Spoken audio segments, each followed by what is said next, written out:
अस्सलामु अलैकुम रहमतुल्लाहि व बरकातुहू। नमाज़ ईद का आसान और सुन्नत तरीका देख लें। इसकी दो रकतें होती हैं। पहली रकत के अंदर तकबीर तहरीमा के बाद सना पढ़ें। सना पढ़ने के बाद आप किरात से पहले 3 तकबीरें ज़ायद पढ़ेंगे।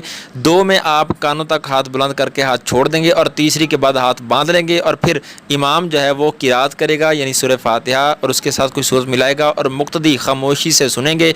उसके बाद बाकी रुकू सजूद करने के बाद दूसरी रकत के लिए खड़े हो जाएंगे और इमाम बुलंद आवाज़ से सूरह फातिहा और कोई सूरत मिलाएगा, मुक्तदी खामोशी से सुनेंगे और रुकू में जाने से पहले 3 मरतबा जायद अल्लाह अकबर कहना है। कानों तक हाथ बुलंद करेंगे, अल्लाह अकबर कह के छोड़ देंगे। 3 मरतबा ऐसा करने के बाद चौथी मरतबा अल्लाह अकबर कह के रुकू के अंदर जाना है और बाकी नमाज उसी तरह से जिस तरह नमाज पढ़ी जाती है पूरी कर लेनी है। और उसके बाद बग़ैर दुआ किए खुतबे पढ़ने हैं, पहला और दूसरा, उसके बाद फिर दुआ की जाएगी। इस तरह से आपकी ईद की नमाज़ मुकम्मल हो जाएगी।